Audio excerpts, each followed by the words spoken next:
Good morning, this is the Beaver Show.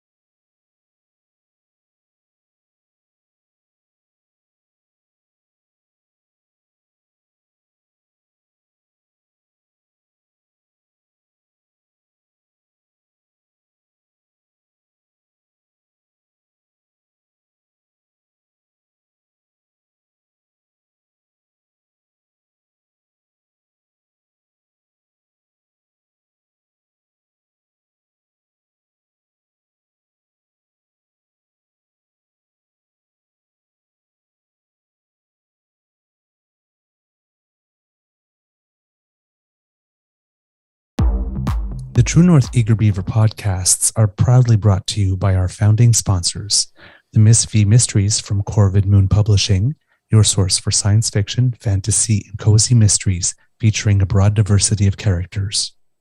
CanadianTarot.com, your uniquely Canadian online eclectic tarot community and forum, and the Peppermaster, hot pepper sauces made from fresh farm ingredients to thrill your taste buds and expand your mind.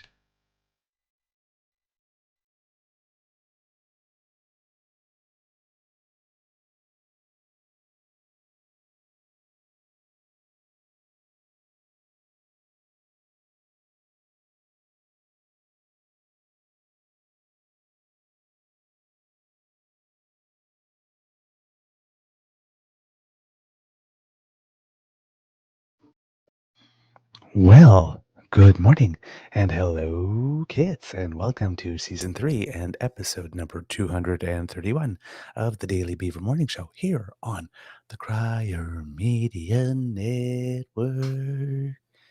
Yeah. Today, recording day is Wednesday, October 18th, 2023, and it's going to be a rainy day here at the Beaver Lodge, at least for the morning, with maybe a little bit of sunshine popping up this afternoon to say hello. I'm your host, the Eager Beaver, pronouns he, him, hey, Mr. Beaver A, and with me, as always, is my good friend, Mr. Grizzly. We have a Wednesday morning nibble for you, but before we do anything else, oh yes, we must thank our sponsors, the Peppermaster, the Miss V Mysteries from Corvid Moon Publishing, and CanadianTarot.com. And then we ask Mr. Grizzly, how his mental health is doing today. How's your mental health doing today, sir? I'm good. I'm very, very tired this morning. I had a very long day yesterday. I didn't get home till 8 o'clock last night, and then once I got home, I had a bunch of stuff I had to do. So I didn't get to bed till 11:30, and yeah, didn't sleep well. It's just one of those things. You have a busy day, and when you get home, you have more life stuff to take care of. That was kind of my day. So I'm good. I'm just tired. Tired. I definitely was tired because I woke up at the last possible fail-safe alarm. I blew past the early ones, 6:50. The alarm rang. That's like, oh, okay, you really need to get up. So, yeah, because normally for some reason, my internal clock usually wakes up before the alarm. So if the alarm actually rings, the first one, that's one thing. If the second one rings, that's like, wow. You were sleeping. That boy can sleep. There you go. Look at that beaver sleep. All right. Today in the news, my friends, the big thing we can't kind of avoid was really big and international, and it had to do with the Israel-Hamas conflict, and it was that hospital that was destroyed in a blast. According to CNN, hundreds of people were likely killed in the blast at the I hope I pronounced this correctly, Al-Alhi Baptist Hospital in the center of Gaza City, where thousands were sheltering from Israeli strikes, the Palestinian Health Ministry said in a statement. This led to tons of protest. Of course, when something like this happens, there's a lot of not claiming responsibility.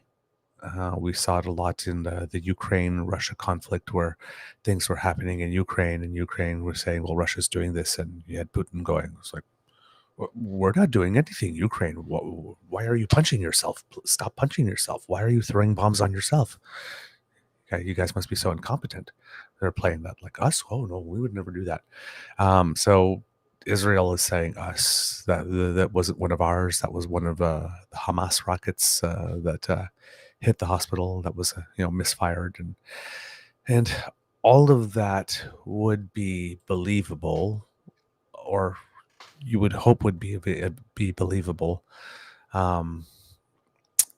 but we had an incident, I believe it was last year in May, I think it was, where there was a lady, a journalist named Shireen Abu Akleh.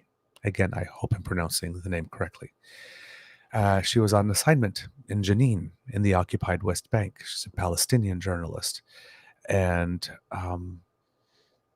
while she was covering something, I believe it was a raid, she was shot. And then Israel denied up and down for days, maybe possibly weeks, that it was the Israeli military that had shot her. They said that the Israeli military said its soldiers had come under attack with heavy gunfire and explosives while operating in Jenin, and that they fired back, and that it was investigating the event. And then I'm guessing it took a while, but then Israel finally did have to admit that the bullet that felled her came from her side, but then it then became something, well, I guess she maybe wasn't in the right place when she was doing her job or something, right?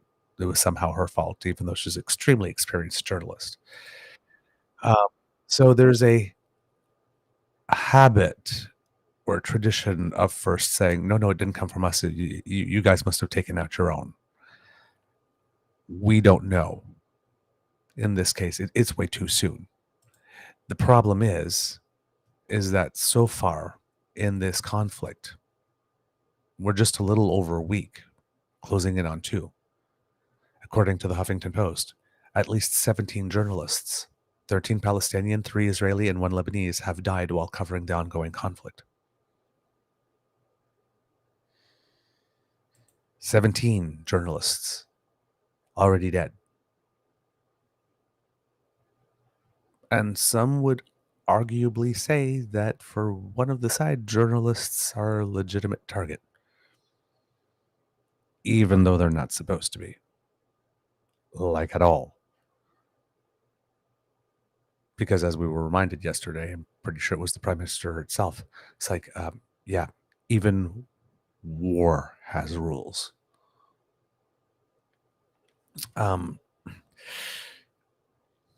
Not enough information out there,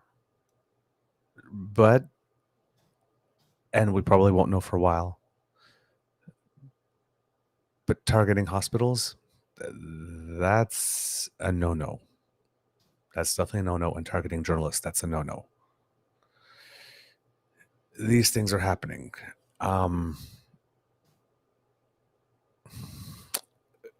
Also happening, that's complicating the issue, is that people in Israel are extremely angry with Netanyahu. They're not happy with him at all. According to Reuters, public fury over some 1,300 Israeli fatalities has been further fueled by Netanyahu's signature self-styling as a Churchillian strategist who foresaw national security threats. Another backdrop is social polarization this year over his religious nationalist coalition's judicial overhaul drive, which triggered walkouts by some military reservists and raised doubts, now borne out in blood, some argue, about combat readiness. The intelligence failure in this case is massive, and he is wearing it. And according to an opinion poll in Marev newspaper, it found that 21% of Israelis want Netanyahu to remain prime minister after the war, but 66% said someone else, and 13% are undecided. We're in election hell today. The poll found that Likud would lose a third of its seats, while the centrist National Unity Party of his main rival, Benny Gantz, would grow by a third, setting up the ladder for top office.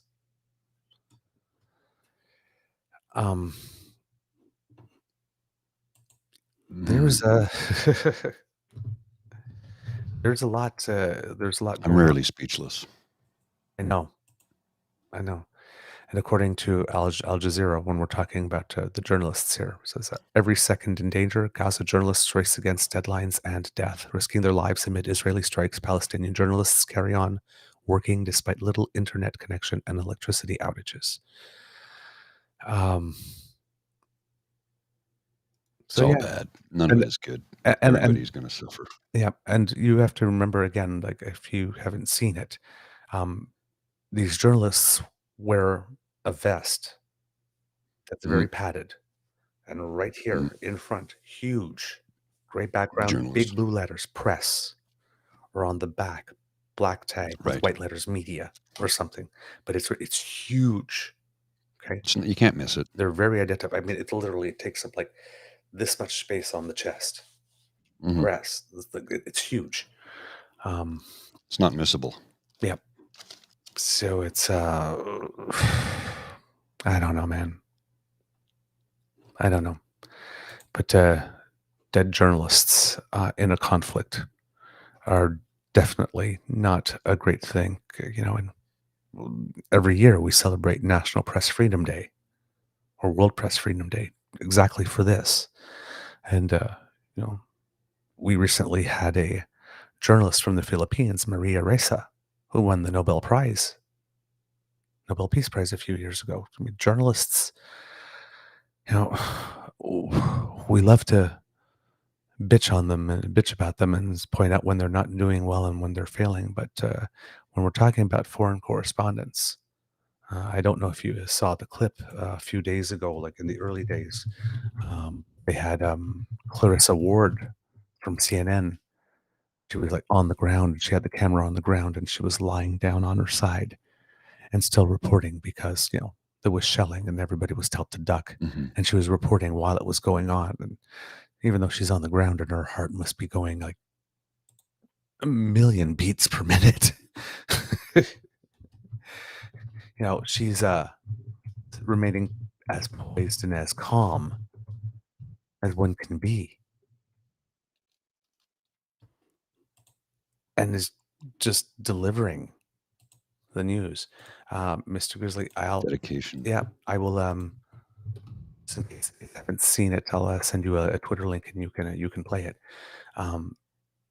I watched that one clip, and I think that when I was a kid, I wanted to be a foreign correspondent. I would, as an adult, I would not have been able to hack it. I would not have been able to hack it. I don't think under that amount of pressure or stress, I would have held up in the way that she has. So, you know, when we're in a conflict like that, that's really when we see the value of journalists and how dangerous their job really is. Because the same person who one day is covering, you know, oh, that car bumped into a lamp pole, a few years later could be there. I mean, look at Katie Simpson. She was covering the Doug Ford beat, and all of a sudden now she's covering Washington. You never know when you're going to get your moment that brings you to national attention. I mean, Anderson Cooper, he started out covering wars as a foreign correspondent. Look at him now. Right? Well, he still does. Oh, yeah, he still does. He still does go in, but I mean, look at him now. So, yeah, the journalists thing, that might become a huge issue if they keep dying at this rate. All right. I think that's enough for that today. I'm just trying to think. Look at here if I got a couple of other notes. I'll see if I can get this video launched for you. It's having issues. Okay. Right now. All right.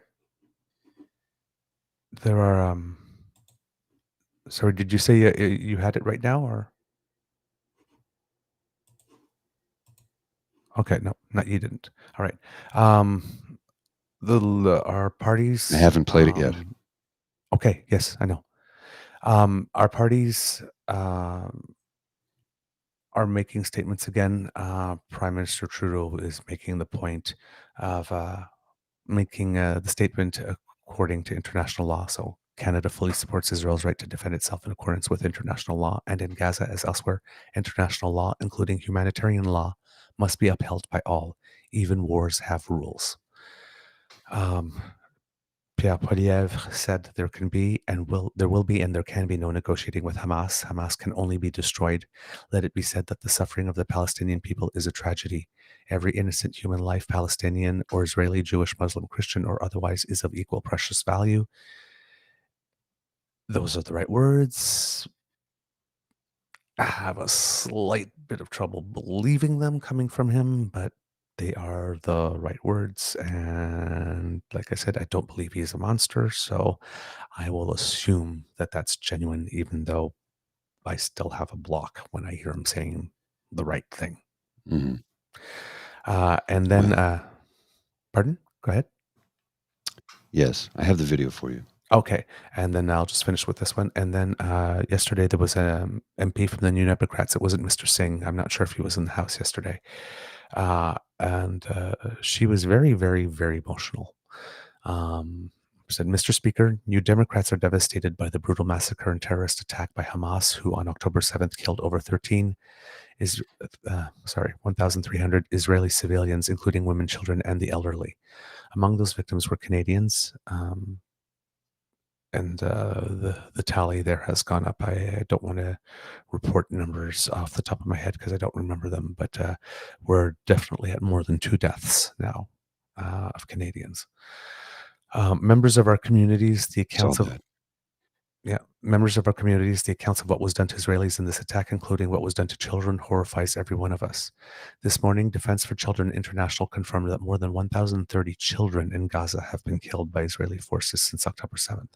That is one child, Mr. Speaker, every 16 minutes. And then she said, that is one child every 16 minutes, a second time, pretty much through tears. That's pretty harsh. That's pretty harsh. So there are people, we have to remember when we're discussing this, right? Canada being a pluralistic society, we have people that have loved ones that are being adversely affected by this on both sides of that border. Right? So care with the words that we use is not necessarily a bad thing. All right, Mr. Grizzly, let's see some good committed journalism. Is on the ground right now. Clarissa, tell us what's happening. Hi, John. So for an unelegant position, but we have just had a massive barrage of rockets coming in here, not too far from us. So we have had to take shelter here by the roadside. We're just about 5 minutes away. Gaza is in that direction. We can hear now a lot of jets in the sky. We could also hear the Iron Dome intercepting a number of those rockets as they were whizzing overhead and making impact in that direction, not too far from here. We came to this location because this was ground zero for this entire operation of carnage. Hamas militants came on a pickup truck. This was the first place where they breached that border wall, and they basically drove down this strip, just spraying lead wherever they went. We saw, in fact, I was just grabbing it before that happened and we had to hit the deck, but heavy weaponry being used. It's saying we can get up now. Where are we moving to? Sorry, just 1 second, guys. Okay. Just come up and go this way and then... All right, so now I can show you the scene here. This is where those militants first came, opening up fire on all these vehicles. There's a baby carriage down there, turned over on its side. You can see over there, Clayton, if you just show in the distance there, some kind of strikes, looks like in Gaza as well. Return fire. Or is that the smoke from the rocket launches? Forgive me. It's a little difficult after being crouched in a ditch to know exactly what's been going on. Okay. She starts with "Forgive me for being in an inelegant position." How much presence? Like, dude, you don't need to be forgiven for anything. Okay, one of the first replies I see is, "Give her an Oscar." Yep. People think this is fake, and she was playing it out. I'm like, Yep. just The things stop. people must tell themselves. That's why I have pity when I keep on saying I feel sorry for these people. Imagine living. This is what I'm saying. Imagine living your life, going through life, being absolutely convinced that everybody that is working for a reputable network, who has trained, who has made a career, who has made a profession, who's out there risking life and limb to bring you the story, to bring you the images.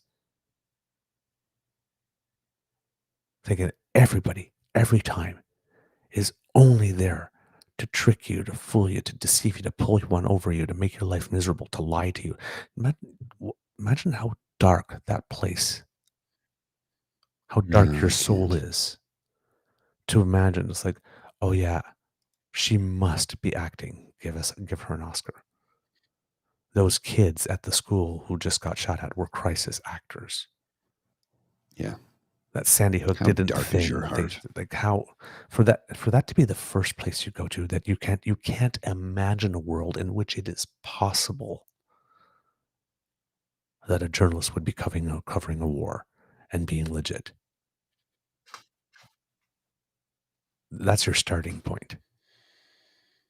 That's why I keep on saying it's like I have nothing but pity, because you guys are in a dark place. I could not imagine waking up every day believing Well, that my government was there to try to eliminate me or torture me or put me down or put me under its thumb. That's not a life. example. I have another example of the gaslighter in I guess the lead gaslighter in this country, reinforcing what some of those sad people were saying. Watch this. It's only 40 seconds. We must ensure that we do not base our actions and our words on moral equivalence between a terrorist organization and a legitimate state protecting itself, and we must ensure that we know all of our facts rather than instantaneously believing false and misleading headlines in publications like the CBC.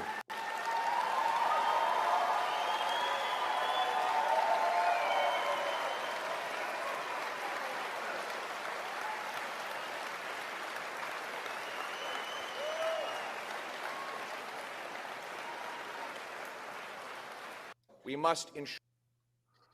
Okay, that is disturbing, but the level of applause is really disturbing.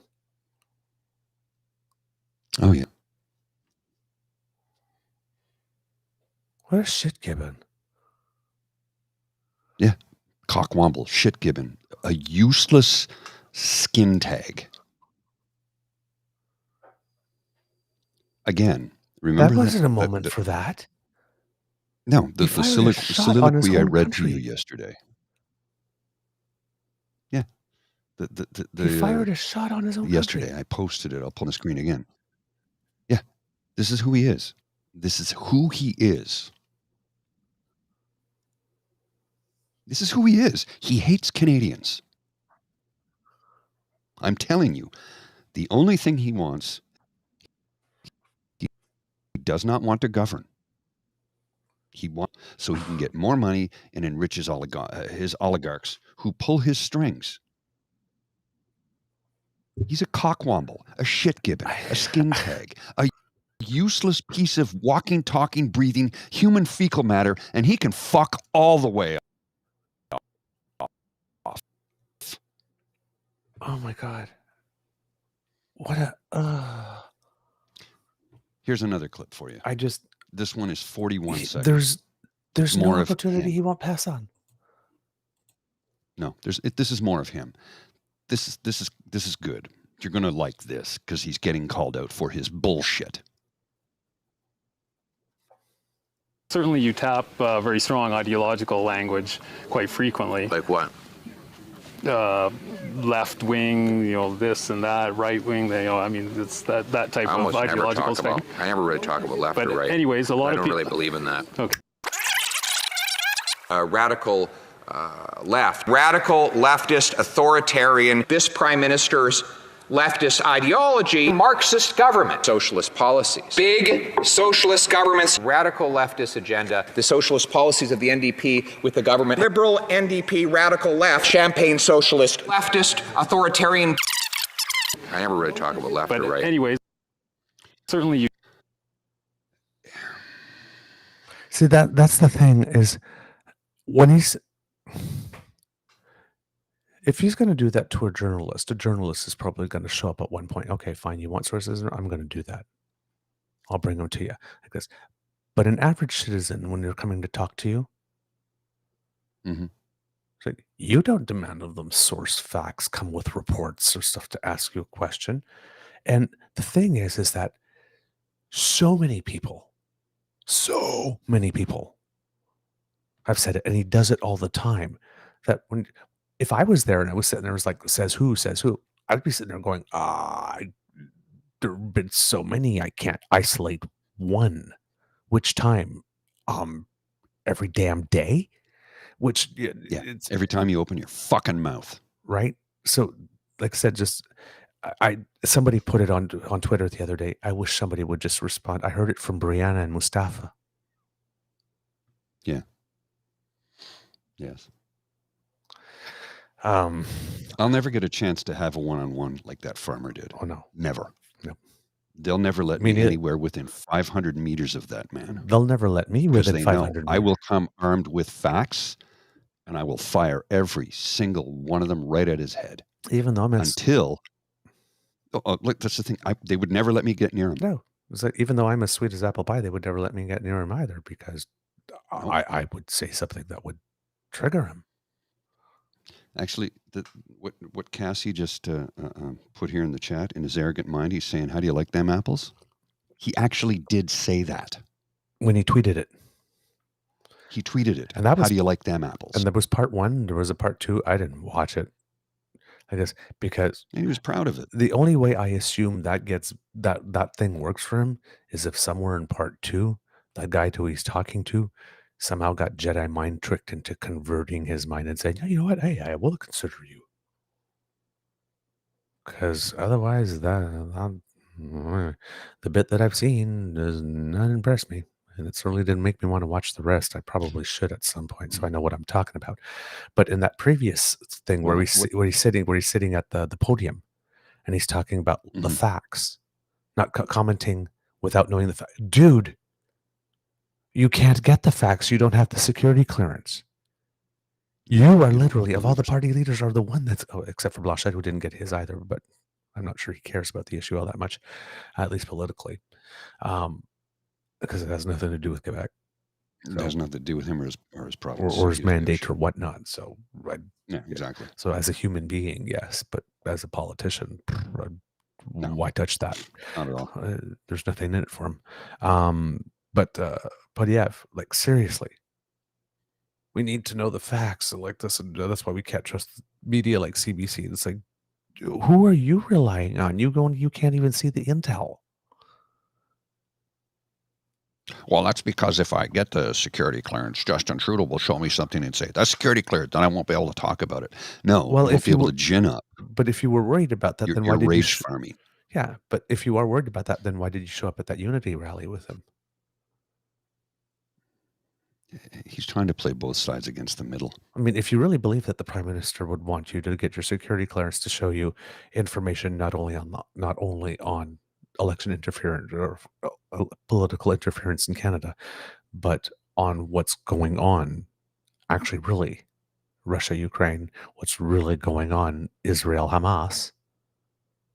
So, what you think that the prime minister is going to gag you on that too?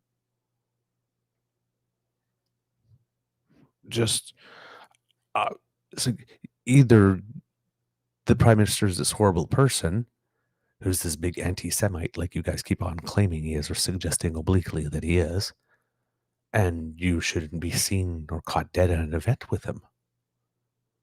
But you went to that unity rally with him. It's a little it's a little bit like John Baird introducing the prime minister as, a great prime minister, and then the next day going, "Oh my God, they took my words out of context, really?" Or CBC manipulated my words, really, because we played them in their integral version. I have a really good tweet thread here from James Christian Parsons at dread_Tory. He's good. DRED Tory. That's a really recommended His account. writing is absolutely. So in response to Max Fawcett talking about the apple orchard encounter, James Christian Parsons, this is what he has to say, and it's really good. I'll read you the thread. This encounter, as well as its viral diffusion on right-wing social media, is a fascinating glimpse into the psychology of the Canadian right. What we see here is a member of Canada's social, political, and cultural elite, the millionaire leader of the official opposition, sneeringly berating Don Urquhart, the editor of the Times Chronicle, a tiny local BC paper, the kind of ordinary Canadian the CPC claims to champion. Urquhart isn't part of the Laurentian elite. He's the opposite, a Westerner operating a small press, most likely on a shoestring budget. In this encounter, Urquhart is the little guy, and Poilievre is the elite bully. Nevertheless, North America's right-wing social media network inverts this polarity completely and presents this event as a David versus Goliath conflict in which Poilievre is the doughty, valiant David who slays the establishment Goliath. It's an inversion worthy of classic Pravda. The right-wing nutjob online ecosystem, particularly in the United States, has been taking various joy in Poilievre's oafish bullying, reveling in his Urquhart bashing using words like destroy, smackdown, and dismantle, and describing Urquhart baselessly as a left wing for good measure. The sadism that runs through the right-wing response to this clip strips away the populist, anti-elite veneer of Poilievre's movement and exposes the boot in the face authoritarianism that drives it and its broader global manifestation. For them, it's not about confronting arbitrary, unearned power on behalf of the little people. It's about deploying power against the little people, on behalf of themselves and the members of their ideological clan. Yep. And, what you mentioned is another account, Noel Narwhal, yes, said it's wild that they keep posting this video thinking that it makes him look like anything other than a petulant and arrogant prick. And it dawned on me last night. I'm starting, because we're sitting there, we're going, nobody's going to buy that. I'm starting to get the feeling that that's precisely the vibe they're going for. Yes, it is. I think that the strategy is that people like to see themselves in their representatives. So he is acting in a way that he wants people to see themselves. Yes. And the people that are seeing themselves in him, not all of them, but the most fervent ones, behave exactly like that and worse. This individual, Mr. Urquhart, who runs a small community paper. Yeah. But that's enough. That's the just one drop, right? Yep. That's what it is. That's the just one drop. Just one drop of journalist blood makes you. You're a little too close to the mic, sir. We're getting some distortion. Yeah, we're getting a little distortion. You're right. Just one drop. And here's the other thing to think about. That if he's going to attack a small business owner, an average, ordinary Canadian small business owner, because he asked him a question, cite an example. Give me an example. You know what, Poilievre? Seriously. Pierre Poilievre, member of Parliament, loyal of the official opposition of Canada. You're a raging asshole. Speak to people like they're people. You spoke down to an average Canadian small business owner like he was muck on your shoe that you needed to scrape off. Well, fuck you. Fuck you. Speaking of Pepe Van Snipes, there's another little video of him that appeared recently where he's promoting businesses and keeping businesses in the family. Remember that thing I mentioned yesterday where it says common sense conservative law lets parents pass business to their kids, keep it in the family and bring it home. And I was like, oh, wait a minute. Whoa. How do you if you're keeping something in the family? If it was in the family to start with and you're keeping it there, how are you bringing it home? Shouldn't it have been somewhere else in order to bring it home? Like he literally just says bring it home at the end of anything, whether it makes sense or not, whether it's the time or not. Doesn't make sense. It's just stupid. All right. Do you have it set up, sir? And remember, folks, he is a puppet. He's a puppet. I've got the video clip here. Oh, yeah, total puppet. He's a puppet. He's controlled by his IDU overlord, Daddy Stephen. All right. So let's play this. In British Columbia, where they work on distribution of really important projects. We're in their wonderful warehouse.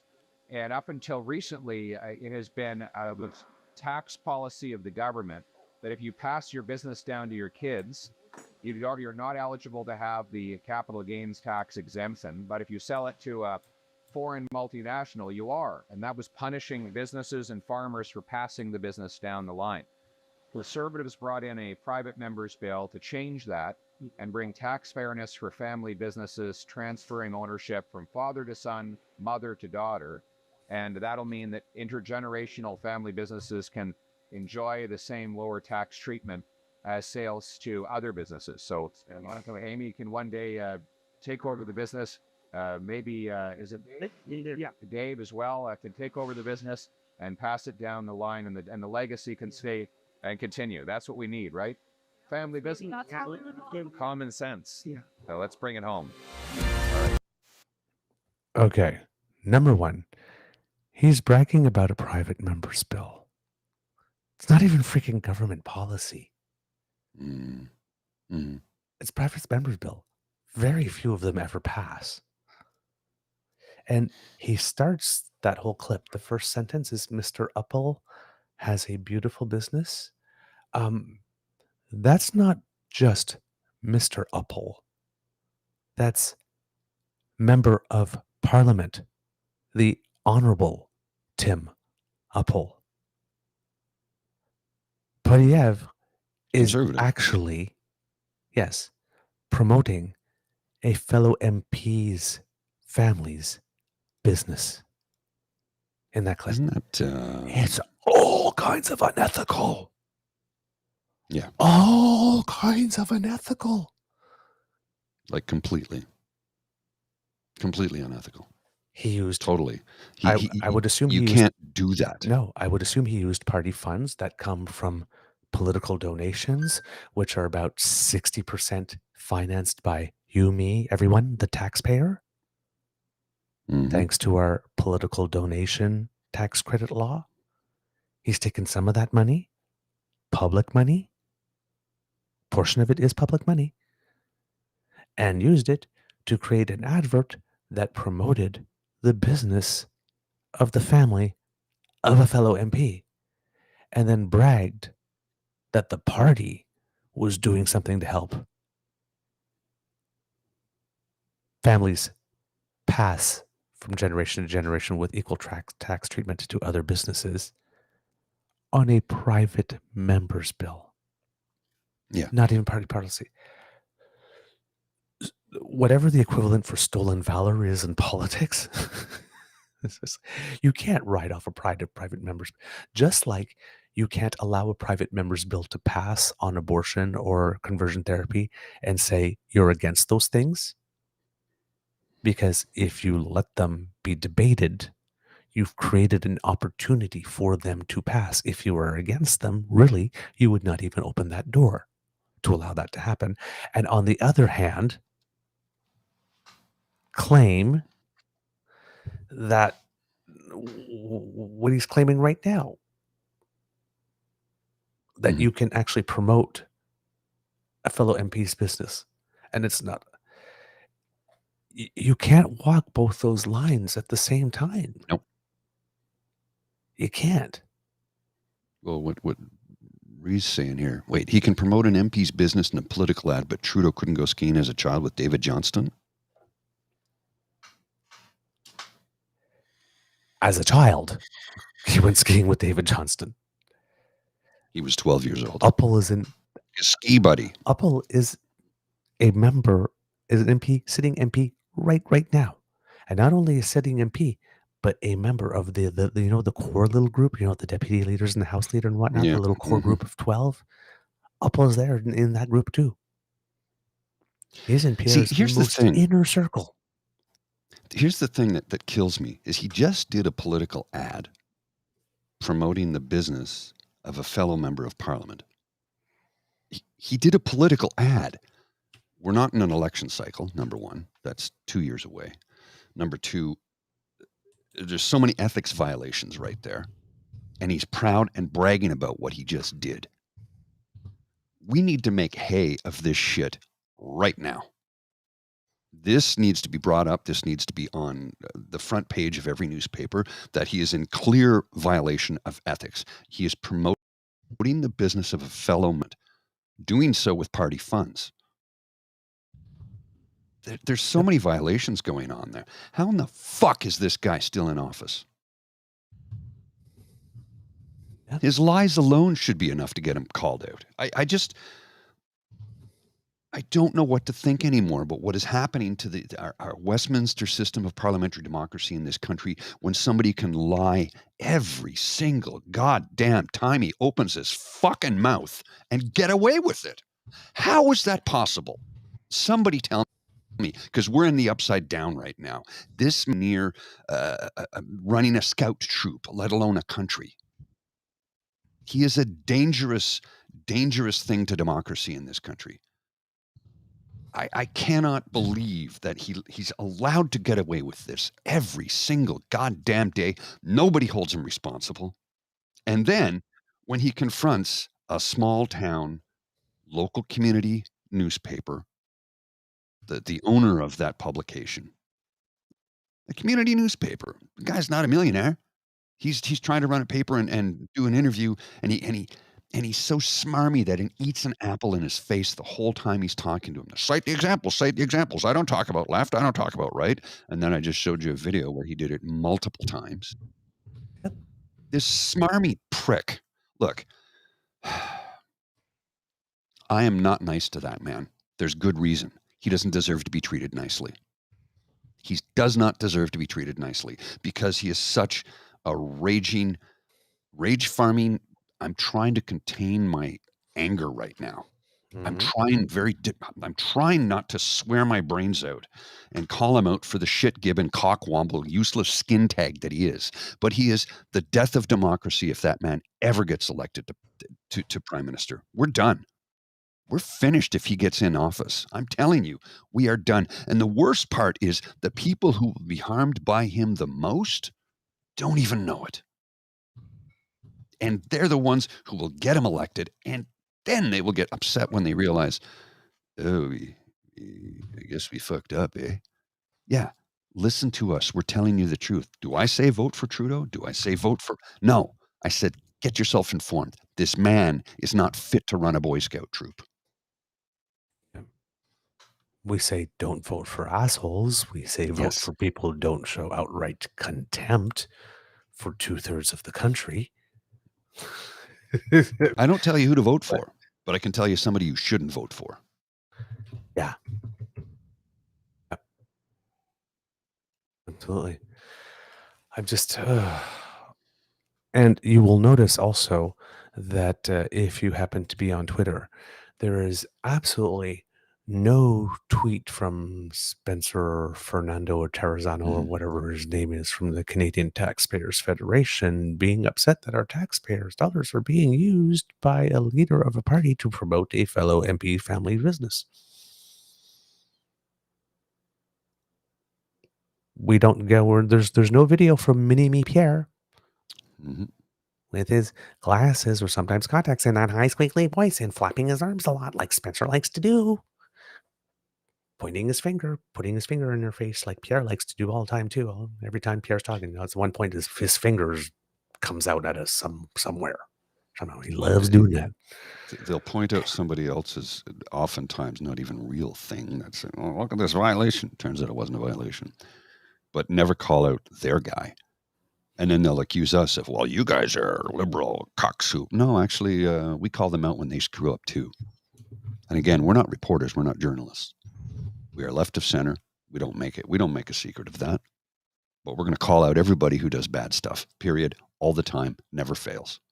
You do something bad, we're going to hold you responsible for it. You lie, we're going to hold you responsible for it. Yep. Because we care about this country. We care about democracy. We care about having a country for, now I don't have children, but my partner does. And she wants them to have the opportunities that, well, the boomers had, because let's face it, Gen X didn't have a lot of the same opportunities as the boomers. Mm-hmm. Why? Well, it all started in 1980 with the election of Ronald Reagan. That was the downhill start.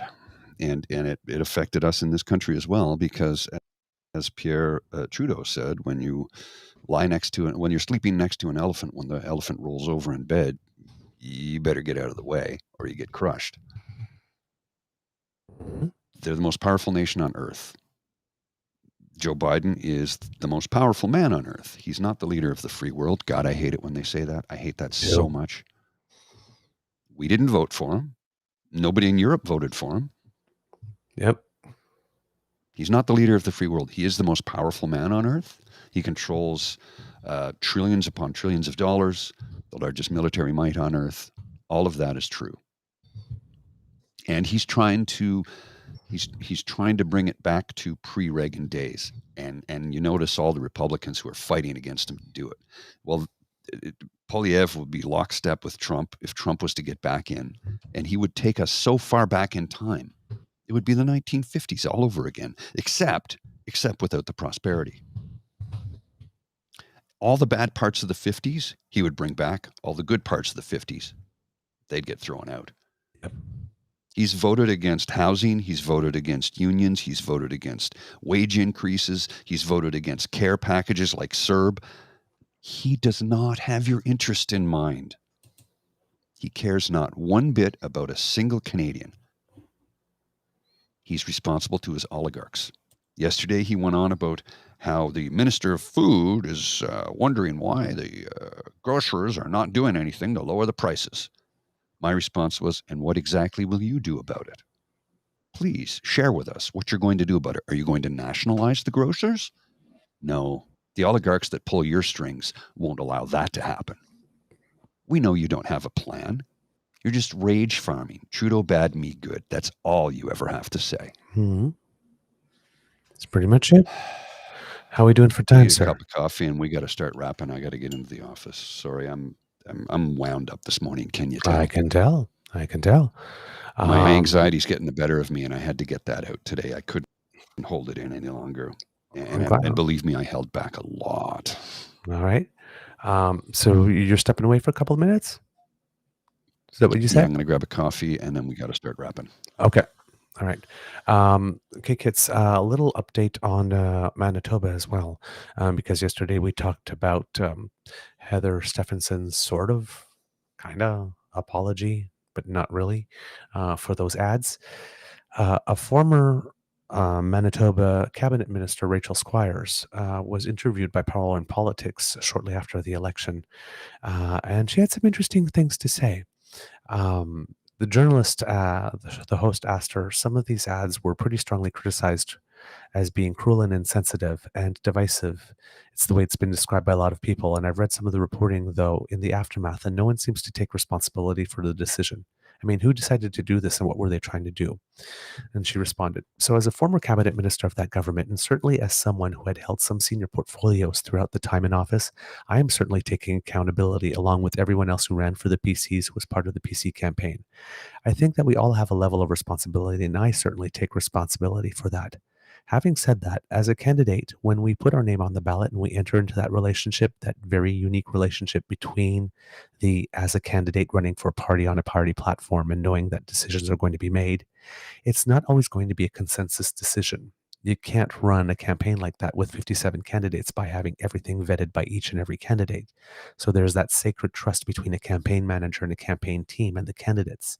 And candidates are often put on a need-to-know basis about what's coming down in terms of policy or advertising. And I certainly do think that there was a stretch in this past campaign where candidates were not given a preview of any of the ads that were coming out. And candidates were not asked for opinions until after they were, appearing in the papers or on billboards. And at that point, it was really too late for the opposition to these ads to be for a different course to be taken. Then he asked, do you think you were deliberately kept in the dark about these choices because perhaps there was a sense at the top levels of the campaign they knew how controversial these positions might be? And she said, I couldn't speculate on that because I never stepped in the war room at all during the campaign. I was in a very difficult riding where certainly we were feeling the challenges from the day. The first day we stepped out on the campaign trail, we knew we were facing an uphill battle. I left my riding only a few times, infrequently at the beginning of the campaign, to make some campaign announcements and, to be the face of the party on certain initiatives. And then once these ads became apparent and once they were out there on, like I said, on the billboards or in the newspapers, I withdrew from any campaign commitments or activities from that moment forward. So there was infighting in the campaign while that was going on. He asked, were you surprised to see her, Heather Stevenson, take the positions she took in this campaign after working with her for all those years? I think many people were surprised. 3 months ago, we were making announcements for improving services for the LGBTQ plus community. We were making announcements for eradicating gender-based violence. We were signing a national action plan for improving the lives of the disenfranchised. We've renamed the Manitoba status of Women's Secretariat to Gender Equity Manitoba, and we have increased funding significantly, unprecedented funding, for disability services, to name a few. And so that is what I had certainly come to believe were values that she had held dear. And to her, I certainly know that this is the person that she is, and this is someone who would really stick her neck out for disenfranchised and underrepresented communities, as she did in her last year's premiere. But she did it in her campaign, and that surprised her clearly because at one point she stopped being available to do campaign events in the name of the party. So just a little tidbit of what was going on behind the scenes. You often don't get that look into campaigns particularly, but there's that was a cabinet minister that was not impressed with her party. And I think that she's retiring from politics as well, she's announced, because that left not a good taste in her mouth. Understandable. Yeah, indeed. All right. And a little bit of news with the AFN. It seems that Regional Chief Cindy Woodhouse, so is Manitoba AFN Regional Chief, has announced her candidacy in the upcoming elections for National Chief of the Assembly of First Nations. The election is scheduled to take place at the AFN's Special Chief Assembly in December. Chief Woodhouse is joined by Chiefs Derek Nipinak, that's a name that we've heard before. We've talked about him on our show. David Crate, Gordon Bluesky, Elwood Zastri, Trevor John, Angela Levasseur, Kyra Wilson, Garrison Setti, as well as Kathy Merrick and Garrett Woodhouse. So there is a lot of interest in this position. I like that. That's healthy. That's healthy. I hope that they come up with a really great candidate. All right. Kids, that's the end of this episode of the Daily Beaver Morning Show. We hope that you love listening to us because we loved making this for you, and we love it when you join us. So thank you very much. Because sharing is caring, please tell everybody about our show. Spread the word. We appreciate it because we know word of mouth is priceless, and you kids are amazing at providing it. So thank you. Because democracy is something that you do, please write your MPs, write your MPPs, your senators, your MLAs, your media. Tell them that you demand better, especially your board trustees for schools and your city councilors. Remember, politics is local at the end of the day. So get out there and, make your voice heard. And also, donate to the Red Cross if you have the opportunity. If you're living in the Northwest Territories, remember that you have a territorial election coming up on November 14th. So take the time to get to know your candidates and plan your vote. Let's see, what else do we have? If you would like to make sure that you do not miss a single episode of ours, then thanks to the Ray Girl, thank you, you lovely, lovely soul. You do not have to worry about that because you can go to our pod page site if you're watching, you can scan that QR code that's just appeared right under me. And if you are listening, you go to podpage.com/the True North Eager Beaver with a hyphen between each one of those words, all lowercase letters. And when you subscribe there, well, when we have an episode that's fresh off the bandwidth, it will come directly to your inbox and you will not miss a thing. So, hey, you do not have to go without your daily beaver.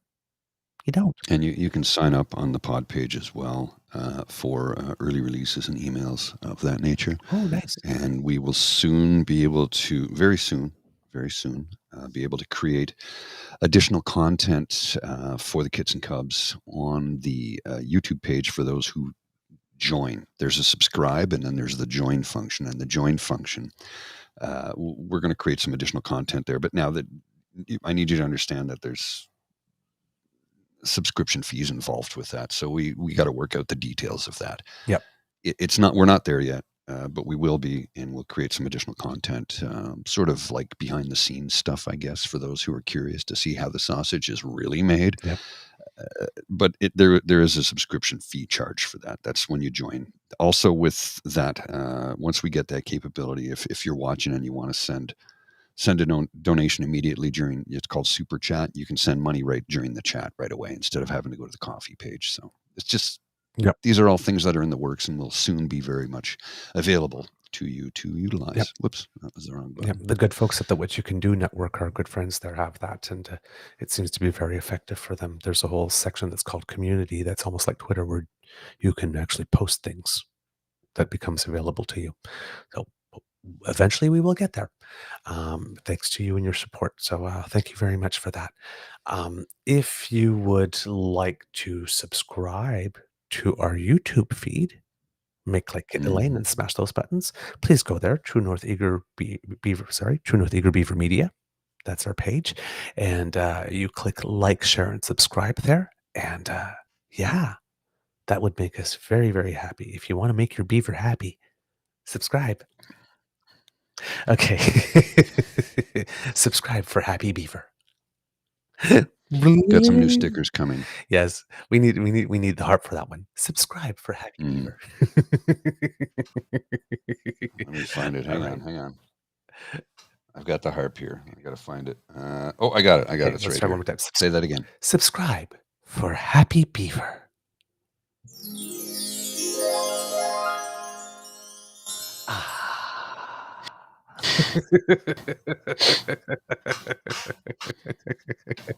And the little squiggly that you saw by Mr. Grizzly's head a couple of seconds ago, if you're watching, that brings you to our coffee page. And that's where you can make a donation to the Beaver Lodge Emergency Hydration Fund. And whatever donations you recently made came through, because as you see today, I don't have any trouble getting through the closing with it because my vocal cords are indeed moist. No, you must have got a donation. We did get a donation 2 days ago, yes. That it's been put to good use. Ooh. That's your, this is basically a small yoga mat. You put this under your keyboard and it will absorb most of the sounds. That is wonderful. I like that. Remember this Saturday, Pubcast with friends. Yes, Pubcast with friends this Saturday. So I can't wait to see we have friends coming up. Yay. So no one told you the lodge was gonna be this way.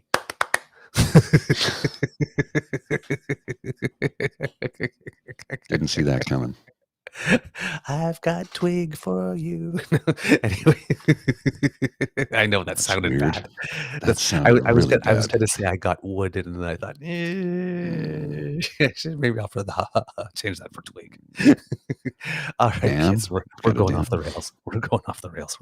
I gotta go. All right, from the Beaver Lodge, this is your Eager Beaver saying it could be a tough world out there, so please be kind to and gentle with yourself. Mr. Grizzly, some words of wisdom, please. Get involved politically. Start with your civic duty by looking at what you can do to make your municipality better. Write your local councillor. Find ways to improve upon your community from that is grassroots. And remember, folks, these right-wing evangelical religious zealots who are trying to save the children are getting involved in school board. Yes. That's where they start. At the municipal, involved in school boards, and they start to change curriculum. They start to get their religious ideology in. They start to come up with charter schools and private education, destroying our sacred public institutions that we have built over the last 100 years. Don't let them do it. Get involved. Get involved. Yep. All right. Mr. Grizzly, please roll them credits.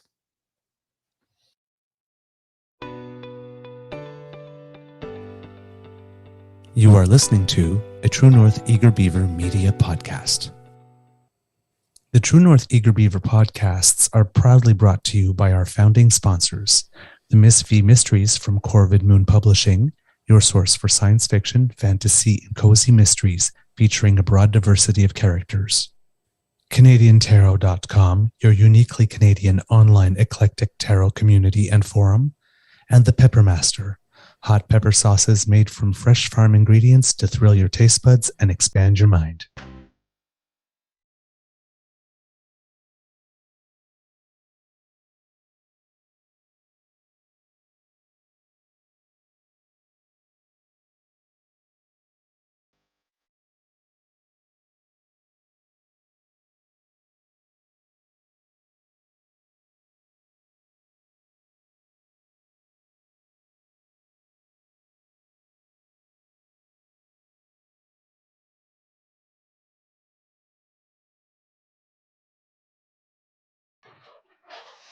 I'm so happy because I just got kisses from my sweetie. I saw that. Cassie Lake Beaver Bucks, the new cryptocurrency. Yes. All right. We like that.